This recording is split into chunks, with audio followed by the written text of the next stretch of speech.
So today on the podcast, we have Paolo Cordovado. He's a father, senior building operator, a BOMI SMA, and the 2023 winner of the BOMA Toronto IAOE Emerging Leader Award.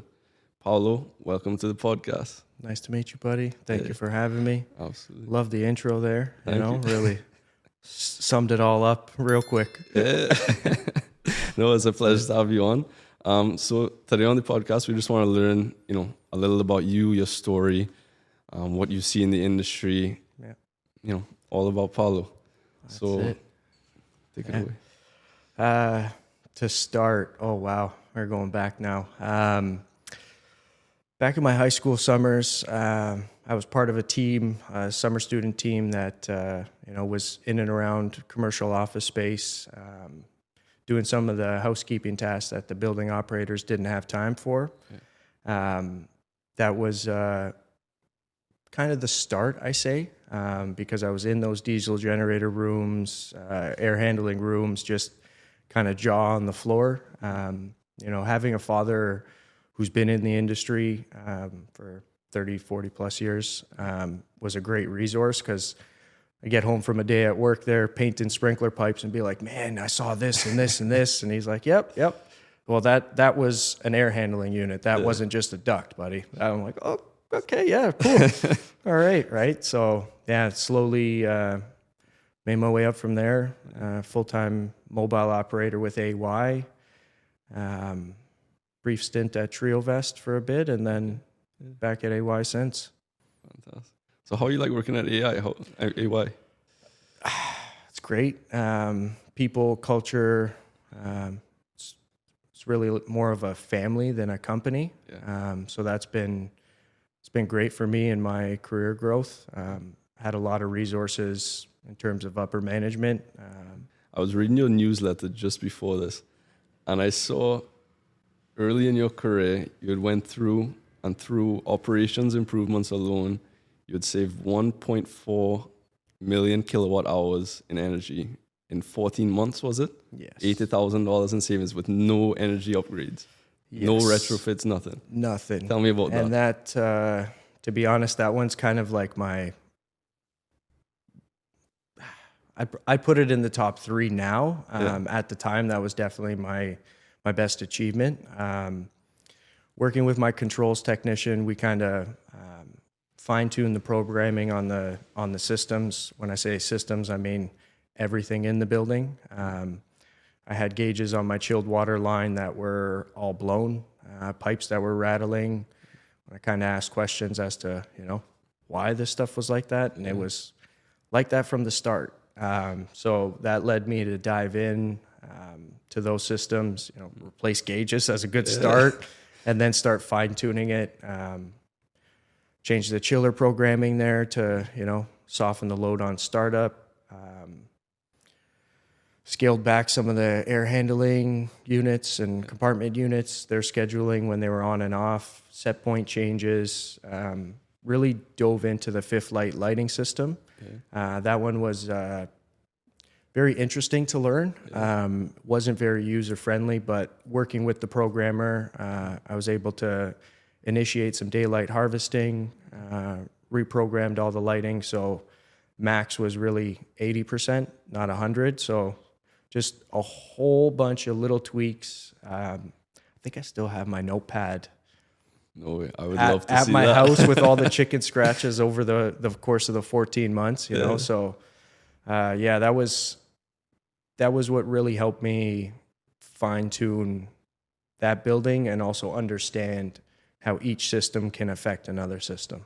That's incredible. That was a good time. That's an incredible achievement. That was your first year, or that was? That was, I was probably about 4 or 5 years in to the industry. I had recently just finished my BES. Right. So it was kind of coming off that. I really was eager to show and prove that I kind of knew what I was talking about and what I was doing on site. So we went through a couple manager changes through that too. So just trying to make sure everybody knew what I was doing. Then got the calls at the end of the year like, where did 80,000 come from? This has got to be an error. And I'm like, I sent you emails on those quarterly calls. I was telling you I made these changes. I didn't have numbers for you at the time, but come the end of the, 14 months, the end of the year there, it's quite a big number. That's absolutely incredible, man. It was a fun time, man. Stressful, but fun. Yeah. No, serious. That's definitely. First major career milestone in terms of improvements they're building, things like that. Definitely. And it's probably the one I will put at number one. Winning the awards is great, but even though the individual award is an individual award, that's for the operators. It's just to shine a little bit of light on all of us, boots on the ground, and really just elevate the awareness. So tell me about the BOMA award. I see you were the first one to win that award. Is that correct? Or? First senior building operator to win an individual award. Right. Operators have been, part of teams and won other awards with BOMA Toronto over the course of the 25 years, but we had to do a little bit of digging to find that out. But that was it's great to be the first. Just kind of, open the door for the rest of the operators to, apply for it. It's really as simple as filling out a link online and getting a couple people in your company to write a recommendation, right? So I'm grateful to the upper management that wrote mine, and obviously it was good enough to take home the win, right? So, and big thanks to BOMA Toronto for, supporting me. That's incredible. You're essentially paving the way for all the building operators out there, right? You're giving them a voice, a platform. Yeah, trying to. Just, it might be a gravel road right now. We're just figuring out how to put the asphalt down, but slowly, knocking down some walls and doors and, show them that we're here. So speaking of building operators, I know you started the building operators group on LinkedIn, right? It's the only building operators group I know of. And what I've seen you do there is incredible. You have, I want to say it's over 800 members now. You have a newsletter built on top of that where you're sharing constant, advice, feedback, just day-to-day points for building operators, right? You've given building operators essentially a sense of community and a platform to voice and just, network, meet other people. You've essentially given them a great community there. Tell me more about that. I really just wanted a space for operators to talk on their day-to-day tasks. Raising the awareness on the importance of the role of building operators was like one of the goals. But really just building operators are the ones that love a juicy operations chat. So, giving them that platform to post, to share, to comment. We're all running buildings at the end of the day. So the problem that someone saw might be the problem I'm dealing with today. Creating that platform, that first person posts the problem with a solution, maybe that person that's having a rough day going through that same problem can implement that and get it back up and running quick, right? So that's the overall goal of, creating that for me. So it's been a great success so far. The newsletter, I did that as more of a starting piece to a conversation. I've never said that my way is the right way. My way is the only way to do things. I know a lot of building operators that are more technical than me. I know a lot of operators that are smarter on the PM side than me. Pretty much just my opinion on that subject, and hopefully, leave it open enough for comments and conversations, because I find you learn a lot more from a conversation than a webinar or something like that. So, So you learn by doing it, kind of trial and error, and meeting the person who's done it before, right? Exactly, right? Just a little bit, and then kind of see what works, tweak it.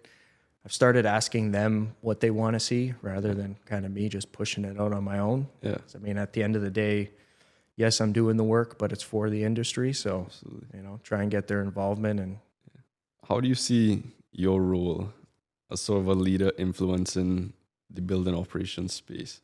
You're clearly taking an upfront approach. You're young. You're right there in your career. You're at the forefront, right? How do you see yourself emerging as a leader and growing with the industry, essentially? It's been tough for me. I don't like taking praise or anything like that. I'm a humble kind of guy. So, even being called the leader, okay, it kind of fits, I really am trying to, show and prove. So it's not like I have a whole bunch of skills that no one else has, and I'm safeguarding some secrets here. So in terms of the leadership, just doing what I think is right, and so far it's worked. It's been a little bit challenging to kind of, be that leader, quote unquote, and just kind of feel like all the eyes are on you at all times. You're double and triple checking to make sure you spelled everything right. I remember early on I released a poll and spelt building wrong.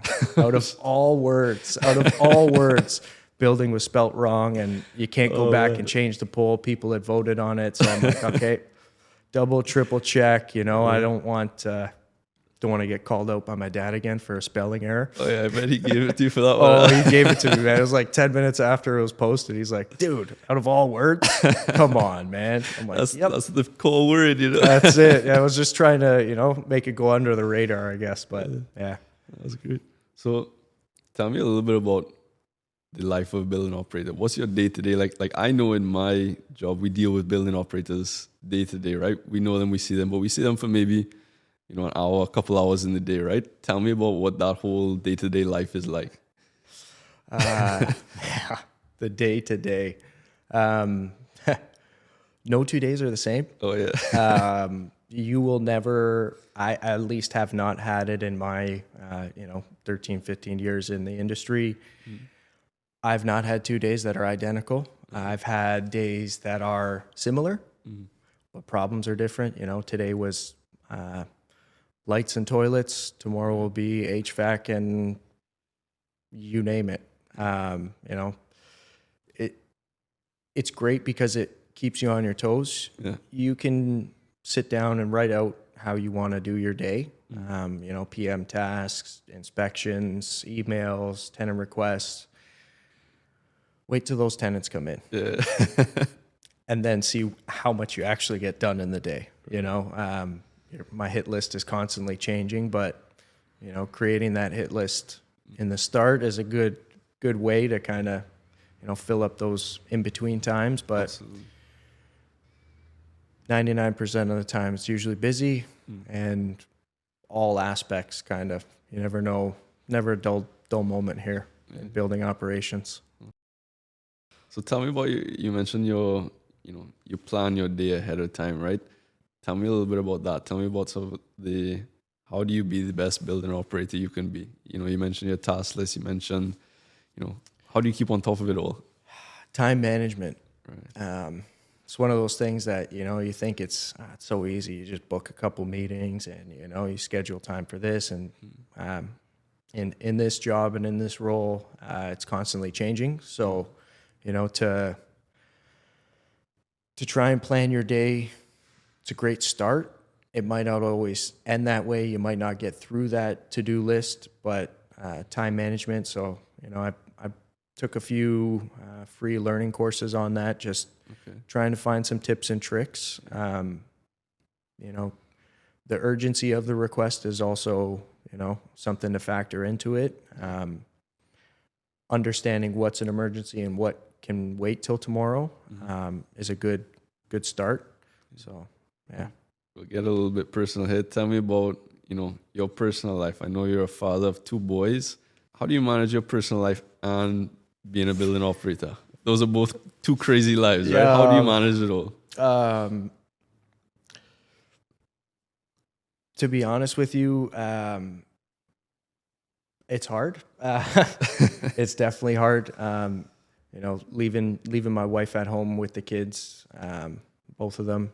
Yeah. I know what she's going through because, there's been times where I've been there solo with the 2 kids. So, if I'm allowed, if time is there, leaving a touch early, getting into work early, leaving a touch early to, make sure I'm home on those non-daycare days.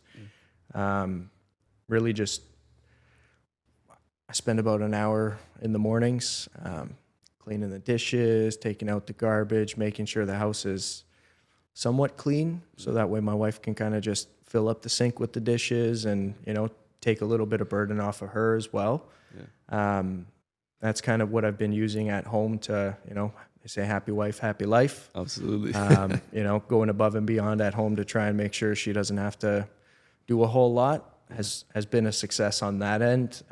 Balancing the work life, it's always tough. Someone, I can't remember the name, I would really love to. Someone said it's not a work-life balance, it's a work-life swing. Right. And that one really hit home for me. Trying to grow my career, I want to say yes to everything. I want to be a part of everything. I want to do the most, but ultimately at the end of the day, family's number one. Yeah. So keeping them in mind, going to events, but, leaving when the networking starts to make sure I'm there for bedtime for my kids. That's kind of been working for me so far. Missed a few bedtimes and it's like a knife in the heart. Bedtime is like, it's my time too. I put them down. So that's my special time with them that I won't get back. So, keeping that in mind while I'm trying to grow the career has been interesting. Yeah. You have 2 young boys, right? You're essentially newly a father. How has being a father changed your perspective on your career, your life, and even your leadership style? Yeah, I actually have it on my resume under leadership. Right. The first line item is father. Yeah. It is my pride and joy. So just trying to keep them up at the top, but the patience. Right. Patience, my son just started talking about a year ago. So, building up that patience, learning that, trying to teach him the right way to do things, You can take some of those skills and bring it back to the workplace. Recently stopped smoking, so that patience one will come into effect big time. Sorry to anybody that I've talked to recently, might have been snappy with, so just kind of using those to, transfer them into the workplace. Yeah. It's been fun. So patience definitely goes a long way when you got a crazy day, right? Long way. And it's amazing how easily your problems in your work day are wiped away when you see your kids. Yeah. That one's, as soon as I park that car, it's kind of work is done.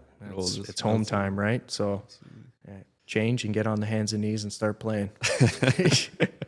I'm sure that's a great way to end your day, right? Yeah. It's just fantastic for the broken knees from all the years of sports, just amazing. But yeah, wouldn't change it for the world. What sports did you play? Played soccer and hockey growing up. Okay. Touched into some basketball here and there, but yeah. I'm sure that helps as well, right? Yeah, that was. Did you ever get back out or?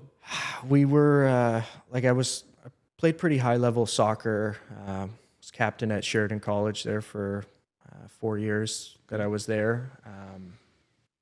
That was great in terms of leadership as well. Yeah. Just touching on that, but yeah, I played League One for a bit, and then kind of COVID hit, and that was kind of the end of my serious playing days. Yeah. Moved a little bit away from my friends too, so driving an hour to a soccer game and an hour back wasn't really something I was willing to do. Yeah. Just some pickup games to keep me active now and then is all I do. So tell me, I want to know about your industry insights, future outlooks. What's the biggest changes you see, biggest changes you anticipate in the building operations space?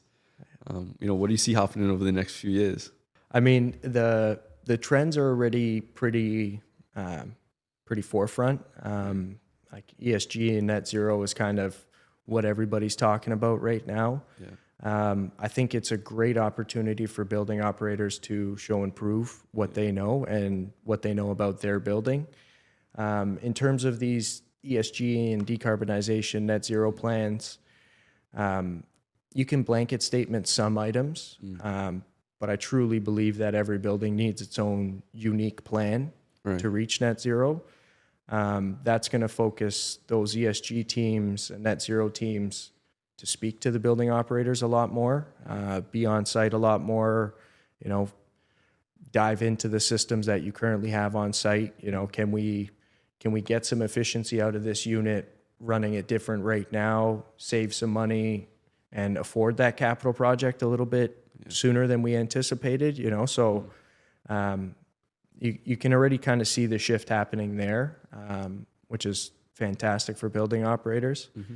I feel like we had the stigma of being the guys with the keys that would open the doors for leasing. So this will be our time to kind of show that we're a lot more than that. Absolutely. And I just think the building operators that know their systems and their building inside and out will really excel, and the praise will slowly come their way for sure. Absolutely. I think they deserve it. You could always tell an experienced building operator, like my side, I'm on the contractor side, right? So we go into buildings every day, we're at a different building.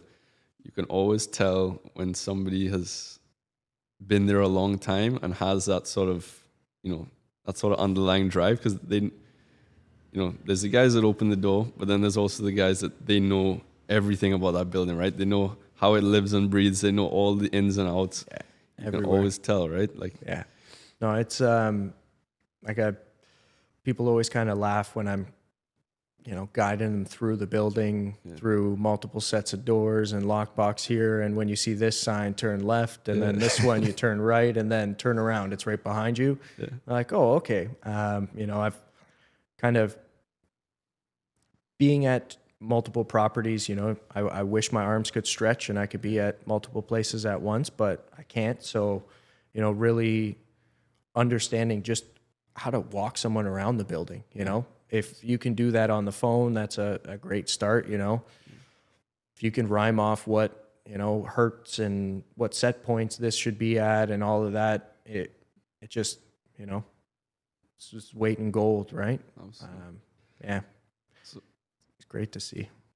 Sort of bridging off of that, what advice do you have for new building operators coming into this space? Either somebody who's, set their mind on building operations, maybe they're looking at going to school, maybe they're looking at, getting their first job in building operations, right? Yeah. How, sort of pave the path. How can they be the best building operator they can be? It's ask questions. If you don't know something, it's a lot easier to ask a question than try and use your gut and create a big problem. Mm-hmm. I've been a firm believer in asking questions. Raise your hand. Might not fall under your job description, might not be a role that you're supposed to be doing or a job you're supposed to be doing, task, but, help out, raise your hand, ask for more roles and responsibilities. That's seemed to have worked for me. Yeah. In terms of the industry, it looks like the biggest industry out there, but it's probably smaller than your family. People jump from company to company. If they're not jumping company, they know someone that works at that company or has worked with them in the past. So just, keeping that in the back of your mind, because the person you're working with today side by side could be your boss tomorrow. So, just always bringing your A game every day is kind of, what will help you excel. In terms of career path, I know people that have started out as day porters that are now VPs of operations. I know building operators that are GMs and PMs, right? So once you're in, you can kind of find what you like, dive into that, try and get involved from a very unofficial level. Yeah. Get your basis on that topic, whatever it is, ESG, leasing, asset management, the list goes on. There's multiple of avenues, different lanes you can go. There's a lot here that will keep people happy. You just got to find what that is for you, right? So, yeah. Great. So you mentioned there's so many different paths you can take, right? And building operations is sort of, a gateway to all those paths. Where do you see your career going? What's your goals for your career? What do you strive for? Like, what keeps you going at the rate you're going?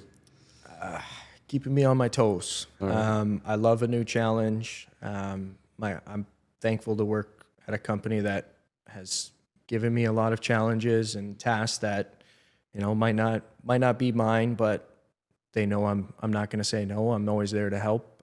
Whether it's being a part of the global engineering task force that's making standard operating procedures for Avis and Young globally. Being part of the social committee, trying to wrap up some social events, training other operators and team members on our management system, our work order management system. So just kind of, I love a new challenge, and that's what really keeps the fire burning. In terms of career goals, I mean, taking it day by day, I would love to start managing more operators and training and coaching and mentoring, which I've gotten tastes of, but obviously I love more roles and responsibilities, love biting off more than I can chew most times. So, really looking forward to that. Getting involved more with the industry has kind of been a focus the last year or two. It's done numbers for my career, for my self-confidence, multiple avenues. It's very hard to, pinpoint exactly one thing from there because there's been a boatload that I've learned just from, like I said, conversation. So, yeah, it's been. One day I hope to be a director of operations or VP or somewhere up in that upper management realm. Yeah. Really just focusing on understanding the property management side of things. I feel like I have a very good base of the operation. So, trying to be that well-rounded person that understands both sides of the industry. So, yeah, that's the working goals right now. All right. Yeah. That's incredible. So you just mentioned you're on part of a global engineering task force for Avis and Young, right? Tell me more about that. That sounds interesting. Yeah, to be honest with you, like I still kind of get chills when I talk about it. Being part of a team of very senior and experienced engineers and directors and principals in our company across the states. I believe there's a couple from the UK that join in as well. So it's kind of been good to see, how different things are where they are versus kind of what we do, and then all of the similarities, across the board. That's been great. Looking at it from like a strategic planning lens, it's been kind of cool and a great learning too. Seeing how we can build something and then it's going to have to be deconstructed for US, for Canada, for UK, and kind of, being involved in the rollout, how we're going to, share these documents, how we're going to kind of train the operators and stuff. So yeah, it's been a great learning experience for me. Happy to be a part of it, and truly honored to be a part of it, really. Yeah. So is that still going on, or is that something? Kind of streamlining the documents so that way they all kind of match the branding and stuff like that, and then working on the rollout plan now. So if any AY people are listening, keep your ears open. Hopefully 24 it hits. All right. Hopefully. Tell me about the role SOPs take in a building operator's role. Like, how important are the SOPs? How, I kind of look at SOPs a little bit different than the true definition of an SOP. Usually you get them during construction. You have your controls, you have your heating, like all your systems broken down. Yeah. What I find is that's great in terms of the maintenance of the systems. It gives the operators a good snapshot of the tasks that need to be done. Right. I really focus on making my SOPs for my building very site specific and very Coles Notes version. Click the button in the top right corner. You'll open this window, hit select, right click, drop down. So those kind of steps to, get a task completed. So that way, literally, this is what I say is anybody can pick up my handbook at my building. Right. And do anything in the system, whether that's, adding a new fob, exporting camera footage. It's kind of all broken down into very digestible lines, Right. not a 1,000-page document with only 2 pages that you need spread across about 50 pages.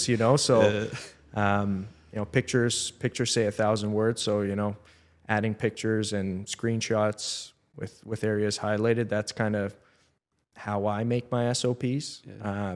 So the task force will be great for operators to have a base starting point, Right. and then tweaking it and updating it to the site specific will be fun for them. Going back to the task force, what is sort of the goal of that task force? Is it just total portfolio optimization, or what is?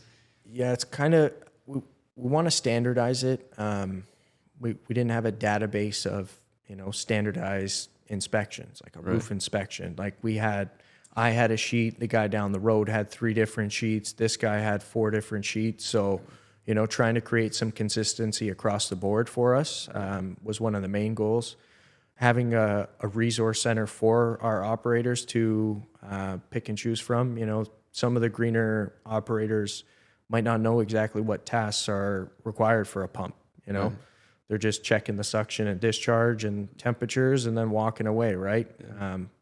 Side stream filter you got to clean, the strainers you got to do, you got to exercise your valves, like the list goes on, right? So kind of having somewhere or a document that operators can go to, kind of type in what they're looking for, and have a plethora of documents to kind of fine comb and show them what to do, or at least guide them a little bit better. I'm sure that's gonna do wonders on the whole portfolio for Avison Young, right? I really hope so.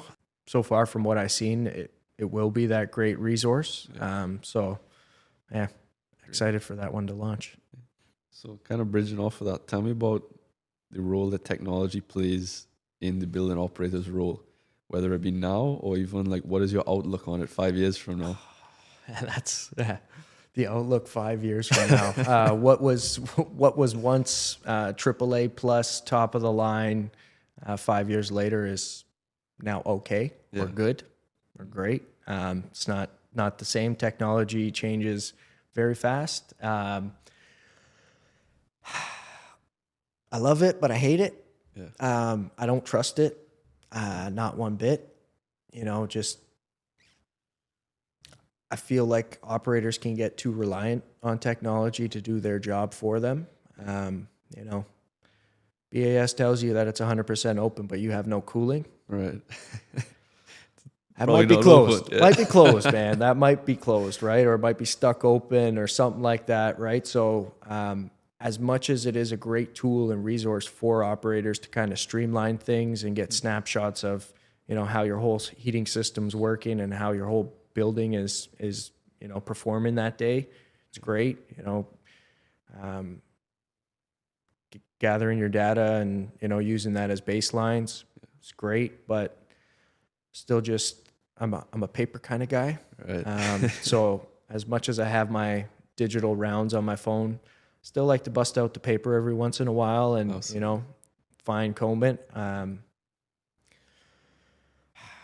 Blessing and a curse, Absolutely. use it. Don't trust it wholeheartedly, but technology can do some great things, right? So might as well, like, just was talking to a building that implemented some HVAC AI, so couldn't tell you how it really works on the inside, but it was something that got my ears open, right? I'm like, okay, well, that kind of makes sense, because, Monday to Friday is kind of the same days of the week. The only thing that changes is the outdoor air and what's going on outside, right? So if you can kind of use that to, improve your building, I might as well go for it, right? Yeah.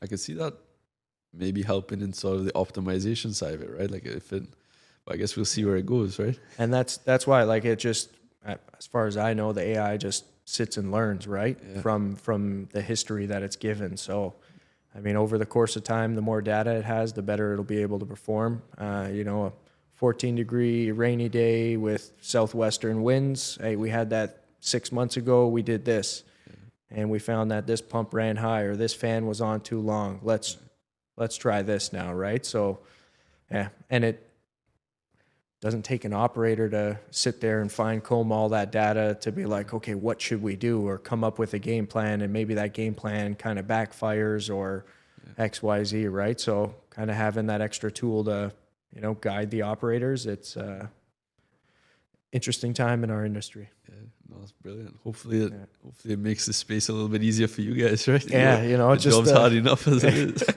just another system or platform for us to learn and Absolutely. Understand and figure out how to run, right? So Keeps you on your toes. Keeps you on your toes, man. Like I said, there's always something new, right? So,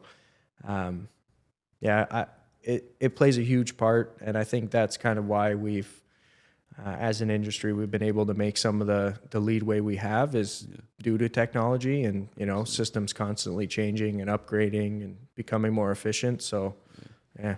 But I guess a good building walkthrough is not going away anytime soon. No way, buddy. No way. And my clipboard sits on my desk. I mean, I don't know what it is about writing, man, but it hits so much more for me. I'll probably be able to remember more. I capture more. It just feels good. Yeah, and brings that old school element to it too, right? So, I mean, I still do the paper round, and then I sit down at my desk and I plug all that information into my electronic one. But just going old school sometimes never hurts. It won't go away in my career. That's it. That's it. Tell me, how are high performance sustainable buildings changing the landscape? I've seen that's going on everywhere. You mentioned you're going to, where was it you're going to today? I'll be going to the Fairmont Royal York today. So they're undergoing a big net zero plan, I think. So major renovations while keeping things still open. In terms of high performance sustainable buildings, I think that's going to be the new standard. You just look at it from a tenant engagement standpoint too, and if your building is not LEED certified, if your building's not BOMA Best, if your building doesn't have the certificates and the awards or the top-notch energy efficient systems, it's going to struggle to lease in this environment. In these times right now, companies have their own ESG goals. Your office space is tied to their ESG goals as well as your company's ESG goals. So, companies are looking for those high performance sustainable buildings rather than, just kind of finding space. Absolutely. I think the B and C class buildings, a lot of people say that they're really going to struggle. I'm kind of on the fence with that one. I think you can do some really cool projects and think outside of the box a lot more on those assets rather than, a new building that was put up 2 or 3 years ago. It's going to be a hard capital sell on those ones. But those B and C class buildings, I mean, if the owners are willing to invest, can be outstanding buildings and run with those brand new buildings that were made yesterday. Prime example would be the Fairmont. We'll chat about the systems later. I don't know too much there, but absolutely. I mean, just, updating the old, but some of those old systems are probably still original and probably don't even have a problem wrong with them, right? So trying to, get all your ducks in a row and do something cool would be pretty fun to see for this industry. Yeah, absolutely. That would be incredible. Yeah. So you mentioned B and C class buildings. They're having some, there's some cool transitions that could go on there, right? I hear a lot of chatter about, maybe converting B and C class office buildings to residential or, all sorts of different, everybody's talking, right? What do you see happening in this space? You're in it day to day, right? It's give and take. Read a few things that it really depends on floor plate size for those B and C class. I mean, it would be great to just, help this housing crisis, and pop some buildings into that. But the work from home hybrid approach is kind of slowing down a little bit more. Some companies have really adopted the full hybrid mentality, where others are slowly working their way towards a 5-day work week. Right. So I see the office kind of coming back. Okay. So if I was a B and C class owner, I would I would upgrade to still stay a building, not go residential. Absolutely. But I mean, to each his own, and I don't own those asset classes right now, so I mean, it's just what I think. So I didn't even ask you what sort of building do you take care of right now? Oh, I'm in a commercial office building. Okay. About 160,000 square feet, and I've got a couple other office buildings. But yeah, majority of my portfolio throughout my career has been office, commercial office. I've had some industrial, some retail. They don't have a lot in terms of maintenance, and the days there were a lot more similar than they are now at a commercial office. So would love to just stay in commercial office. Yeah. So what drew you to commercial? I guess it's not sort of every day is different kind of approach, or? To be honest with you, I had gone to school for business marketing for 4 years in college. Couldn't find a job, landscape, snow plowed for a bit. Landed my first mobile role and took the BES courses. But what I was seeing in the courses and textbooks, I was seeing on site, but not those exact same systems. I was dealing with rooftop units, but I was learning about chillers. There's a condenser, there's a compressor in there. So there is a little coolant, there's a coil, it's there in a miniature size, right? So just kind of what was in the textbook I wanted to see, and then that's kind of when the lights went off, when I got to that building that had a chiller and boilers, and I'm like, oh, okay, this makes a lot of sense now, It's a little more interesting. Yeah, I was able to, take that picture from the textbook and drop it in my mechanical room and be like, oh, okay, here's this pipe and that pipe and this way and that way, right? So what do you do for fun? How do you wind down at the end of the day? What, It's my kids. Yeah. That's my fun. That's where I have my most fun. Like I kind of mentioned earlier, I will be getting back into music. Like making music. It was fun, little cool, creative way for me to have some fun. I love listening to music. So I'll probably get back into some music, slowly get back into some sports, maybe play some soccer here and there. But really, I mean, by the time I put the kids down, clean up the dishes, make the dinner, we got like an hour. I feel like a geezer, man. I'm mid-30s, but a 9 p.m. bedtime just, makes my eyes light up. I'm just gearing up for a 9 p.m. bedtime every night. Absolutely. But yeah, hanging out with the friends and their kids too. It's great to build some of those core memories. So cool. Yeah. Very cool. You watch anything on Netflix? Any shows you've been watching recently? To be honest with you, I don't even. I shouldn't even say this, man. But I've been tuning in, sitting right beside my wife, watching these reality shows, man. Oh, yeah? Honestly, it is gold. It is gold. From Vanderpump Rules to Love Is Blind to we just started one Palm Royale. Those reality shows are just a summer house.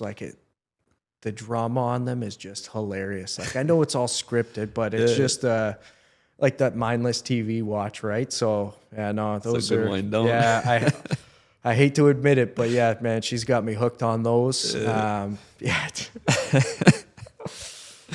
No, and trying to think of what other show I kind of finished recently, but Is It Cake? Oh yeah, good, I know that one. Good times there, right? So yeah, I mean, with all the streaming platforms now, it's kind of just see what else is out there, find a new show, fire it up, realize that we didn't finish the other season of that show, so we fired that up before we started the new season. Right? Yeah, a couple of them we went back to episode 1 and started watching. Love me some Office, Brooklyn Nine-Nine. Yeah, Superstore. You got to have some good laughs, man. Yeah, absolutely. Love me a good, plot on a movie, but I mean, at the end of the day, if you can make me laugh, I'm more than happy with that. Great. So I guess we'll sort of wrap up here, but you have anything you want to say to the audience? Anything you want to say to the building operators out there? Anything you want to share or present? Just keep going. There's going to be times where you kind of feel like that bottom person at the bottom of the bucket, never seeing the light of day. But it will get better. Raise your hand, ask questions. Don't be afraid to take on more roles and responsibilities.